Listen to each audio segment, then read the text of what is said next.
But yeah, dude, Dunkirk is not for everyone. I will say that. I treat it as it's a high tough. recommend Yeah. because if you're not a Christopher Nolan fan, you understand. And I will say the first time I saw it in the theater, there is an abrupt shot where because you have three distinct storylines that are happening. It's broken up into 1 week of events, Mhm. one day of events, and 1 hour of events. So Right. you have air, sea, and land all happening in this film. And there's an abrupt change back to the boat, and Yeah. it's dark. And I'm like, in the theater, I was like, what happened? Like, Yeah. how did they get? Now, in hindsight, this film is brilliant. Mhm. I mean, when you watch this whole It's worth film it for a multiple and you watch kind of start thing. you Yeah. start clicking, yeah, when you watch it the second time, you're going to pick up on all sorts of great elements of this film. And I really wonder how well it would work linear, in a linear format. Oh, George Lucas is here. We should just make sure we make a note just so everybody knows. George Lucas stopped by. There you go.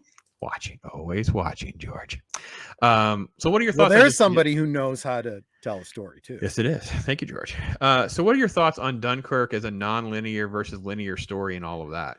I love it because again, it really does get into the it puts you in the situation so you can understand it from the point of view of somebody that experienced that. Yes. And again, it mixes together fictional characters with real characters. And when they insert a fictional character, it's fine. It's meant to be character insert. All the history around it, really spot on. That's the thing that this movie has, is the historical accuracy. Yep. The other thing it has is Christopher Nolan has this, I'd almost call it an obsession with practical effects. Mm-hmm. So I loved his use of practical effects in this movie. Yeah. I would say almost to a fault, and we can talk about that in a bit. But I mean, like, for example, you had the Heinkel 111 bomber. Was there was no analog that he could get his hands on. So he got a radio controlled plane and used perspective and whatnot. Oh, okay. And That's you how he did can't that. even tell. Yeah, you can't tell. It's amazing. No CG in this movie. Now, No, that's he where went and found Spitfires. yeah. It's really crazy. Well, he didn't find real Spitfires. Well, though. they made them though, right? Or no? They were Spanish planes that were like analogous. Oh, okay. Close enough. It's funny because there's a flight museum here in Florida that I took my son to, and I know they had Mustangs, and for some reason when I saw this film, I thought to myself, I wonder if they have Spitfires. Like, yeah, they had them. They would buy them in these auctions and stuff. This guy was this millionaire anyway. So, first storyline is land. This is what it looks like at Dunkirk Beach. They're trying to get everyone off of Dunkirk Beach because the Nazis. Oh, I said the word. The Germans are marching across Europe, and they're basically going to run out of land. They're basically just going to lose basically their entire military force. So again, if you watch Darkest Hour first, this is a lot of what's being talked about. The background from the Isles point of view. Yes. Yeah. So then that's the one part. And again, this is also loaded with so Kenneth Branagh as Bolton he has these magnificent elements of his performance, even though the amount of screen time is actually not very much. It's that scene. He closes his eyes. One of the best and worst of the movies of this movie. I mean, he's got this great line where he talks about 400,000 men. And the next scene after this, you look at the beach and you go, where the hell are they? Half of them are not here. Yeah, I know.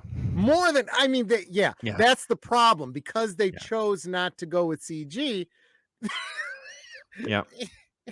So, and one of the things should have been filled with people. And so when I first saw this movie, I have to be honest, the amount of appreciation that you get when you watch certain movies, it changes your perspective. There's some great being attacked from the air in this scene just blew my mind. I'm like, and then this is what it was like on land. It's like, what do you do? Well, people just lay down. They don't know what to do. Yep. And they have. Oh, by the way, folks, this is the least bloody war film you may ever see beyond 1960. I don't even know where the line would probably be, but modern, definitely the least bloody. I don't know if Yeah. there's any significant amount of blood. There's no gore whatsoever. There's nothing like that. He's showing the horrors of everything without you having to be exposed to sort of the effect that you saw in like Saving Private Ryan, for Yeah. instance. It's a very Hitchcock-esque kind of Yeah. cinematography So where this you, was, and this was oh a story he gosh. heard about, and Yeah. he included it because this is the lack of this is the hopelessness that certain people actually had. He heard this story and made this Yeah. scene, things like that. So this is what he brought. So then you have, them trying to get off and try to survive, and then you have this, like we were talking about the Spitfires. Oh, I went too far. Where he used actual dogfight footage. He really tried to recreate everything. They used real planes. And Tom Hardy again spends most of the film with something covering his face, but he does get his Well, shot at the end. and I do have to say something else about Tom Hardy. Real Spitfires had about 14 seconds of ammo, and Tom Hardy seemed to Oh, have a he had Hollywood hours. load. Yeah, he had a unlimited video game I amount think of. they kind of went for the action there when what could have been just as dramatically good was running out of ammo and being like, Yeah, ah, you know, yeah. now what do Then I do? then the other element, which is Yes. Churchill is looking for the private navy, Yep. so he asked for boat owners. The Mark Rylance's performance is tremendous. It's so brilliant and subtle. Right. Just taking That command of Dunkirk the spirit. situation. Yeah. Oh, the heroism that he's showing as a citizen of, like what you see in that we were talking about the scene in the Underground Railroad, the Right. Underground Subway, that the citizens felt. Yep. He is acting it out in real Yep. life by captaining this boat, with these kids basically, just trying to pick up sailors, and then what happens along the way. And It's just crazy. I It's just think it's so good. this film, I'm trying to, I've seen this so many times and I forget what's actually there and what's just my own a priori knowledge. But the fact was the big ships couldn't get close enough to land. They needed smaller ships to go Right. ferry the men to the larger ships. That's why they needed these smaller fishing boats and, uh, uh, schooners and so forth.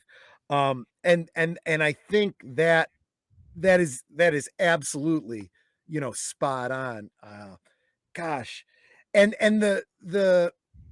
there was a great deal of animosity because of this incident between the ground troops and the RAF.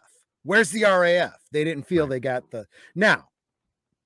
I think again, there's a disservice done to the RAF because there was, yes, it's true, they were held in reserve. They even talk about it in Darkest Hour, how and why they had to hold back a lot of the Right. RAF. But there was still, a good number of planes there. I think it was like, I don't know, like they flew 3,500 sorties. But what did we actually see in the movie? 3. We saw 3 planes. But I think Nolan does a good job of like giving you 3 scenarios of the Yes, that's fate true. of pilots. Like, so let's say in real life there was 500. I don't know how many. Yeah, Whatever, it doesn't matter. 100, whatever it is. yeah, So a third may have just disappeared. A yep, third got shot down. A third somehow survived. yep, Maybe out of that last third, this amount of percent got captured or whatever. So I think this is where Nolan's brilliance and what makes Dunkirk so great is there are all these little elements that he has to yes, use some creative liberty with. yes, The amount of, again, like you said, there's not 400,000, there's not right, 300,000 right, troops on right, this right. beach in this film, but you get the sense of this impossible task. And we have, 50 private boats that show up when we know there was hundreds. Yeah, There was over 170, I think I read once, of private boats that were yeah, destroyed that we don't even have them classified. There's the extras and we don't exactly. even know what they are. So this was, 145 planes from the yeah, RAF went down at yeah. Dunkirk. So there's some scale that you Yeah, lose, but you capturing moments, you're capturing the heroic elements. The and thirst that's for what I survival is brilliant. and that's what I was talking about earlier when I said using fiction to give the flavor of reality. There's a scene where one of the pilots goes down and he I think he went down in the water. He gets onto the beach, and then he gets in line with the soldiers to try to, get on a ship to try and get back home. And he's met with, nah, this is for the infantry. Yep, I'm trying to Move figure out along. what I have And here. it's like, hey, I just went down. I almost died coming to help you guys. And then they have that other scene back in England where it's like, where were you guys? Yeah, Where so were you? when they're finally walking in, and then Mark Rylance character's like, no, it's okay. The other guy knows. And Yeah, you know what I mean? It's like that brilliant. took hundreds of stories and Mhm. condensed them down into 3 characters. Really, because that hits the flavor of accuracy, right? Because in the moment, some of those boys were pissed. Oh, I'm sorry, excuse You're me. fine. You're They fine. were angry. But in retrospect, every single one of them looks back on it and goes, yeah, maybe I was a bit harsh, Right. And then again here, like some of the scale, like we get just a dose of some attacks, right? We just get a dose of the fear. This is going to Yes. happen. He hides underwater. So again, scale, right? So Yes. does it mean this one character did all 7 of these things to finally survive? Probably not. But reality is you have one soldier who did this element or that element. And Nolan captures so many pieces of this. Like this is what it was like. Oh, they're jumping off the boat. This one, Right. he ducks under the water. This is, And then the how do fire on the water, the boat tips over, oil bursts out. Everyone knows Yep. it's going to happen. Well, when will it happen? When will it happen? Oh, there's so Right. much great tension of all of that. So, yeah, this is one of those scenes you're talking about. So the plane went down. They're trying to get him on the boat. They've already Mhm. picked up the shell shock, the other guy. Oh, sorry, this is that guy. They're picking up Cillian Murphy's character here, Right. and And just a shout out to the practical effects. They sank a real ship to get that that's scene. crazy, isn't it? Isn't that just Yep. when you think about the amount of CGI stuff that people, no one can do this. Yep. I think there's really only maybe a handful of directors that get this much creative liberty because I think M. Night Shyamalan has spent his. I'm not sure he will for any more projects, but he was one of those Right. two where they would lease out an entire mental hospital for him to film. Right. It's like things like that are not normally what people do. I'm And very much a right tool for the right job kind of guy. yeah, I appreciate practical effects whenever possible, but there are times where CG is appropriate. I think they sure. could have used it a lot in this movie to make modern day Dunkirk look like it did back then. Hmm. Maybe they should have, Sure. but that's kind of a nitpick, I And guess. maybe adding some of the scale. Like I think they could have had stuff in the background. Like you could have had. I mean, I don't. So I wanted a bunch of CGI soldiers in the beaches, but you could have had maybe an aerial shot, like one, 3 seconds that shows he looks out. Yeah, you're seeing this, 10,000, 20,000, but it just goes on for miles. It just goes on for I don't know. I don't even know how they were lined up on the beach or how many beaches were involved, but the amount of boats in the water, you see 20, but there was, obviously hundreds. So things like that. But this is Cillian Murphy. I love the element and the narrative. Like, so there's like life lessons that are happening here where the son's like, he doesn't want to go below deck. At one point, he says, yeah, you wouldn't either if you'd been shell shocked. The later you see a soldier not wanting to do it. And then he's trying to rationalize with that guy, like he has to go below deck because we're going to run out of room. You're going to be blocking the way. And so there's so many little pieces about the horrors of war and what's actually happening that come out of this film. I don't know about you, but I mean, I love these little tiny nuances that are slipped in. Uh-oh. Sorry, I'm on the wrong screen. I lost Troy again. Anyway, so folks, again, a high recommend.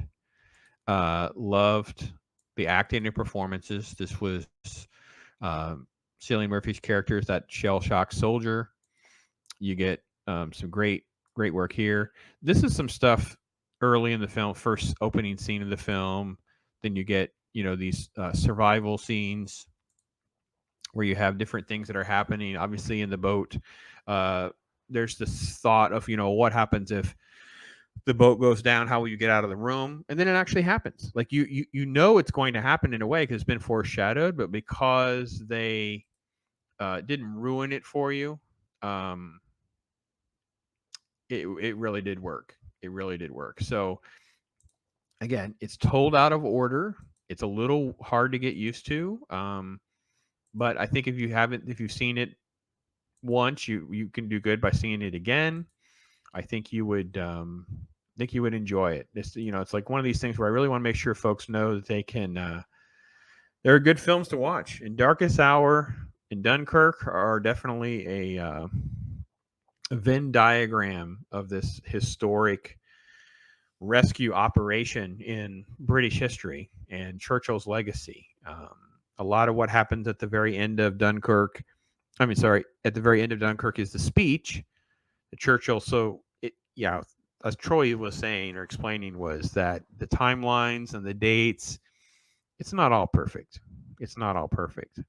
But unlike many other films, it captures the essence, it captures the spirit. You get heroic journeys, and there's so much positive emotion that comes out of it all. I just loved it. I just really did. And Troy, what else can we sum up and say? How else can we sum up and some of the heroic elements? Because at the end of the movie, there's like kind of a you get it. So it's great because you have sort of like different heroic messages for the different pieces. Like, what would it be like if you were the guy that actually survived? Because they're on the train, they think they're going to be met with disdain and disappointment by the citizens, and then the ones they got the brother was lost, and then the pilot, he's basically sacrificed everything he can do, and he's going to get captured, and all these different elements I thought were just really a great way to close the film. I think that, especially because it's a British film, there's this, and I mentioned it earlier, there's this concept of the Dunkirk spirit, that's been brought up many, many times. You see it in the civilians going to help. You see it in the soldiers and the RAF and so forth, just trying to survive. And this attitude of what we came to call the greatest generation, right? Yeah, that's true. We talk about heroism. There it is. And these aren't comic book characters with special powers. These are average guys that just went off to do what they could.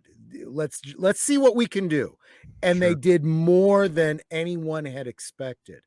That is incredibly, yep, there's my wife, Netter. She worked late, so she's just joining us. She'll probably catch the rewatch later.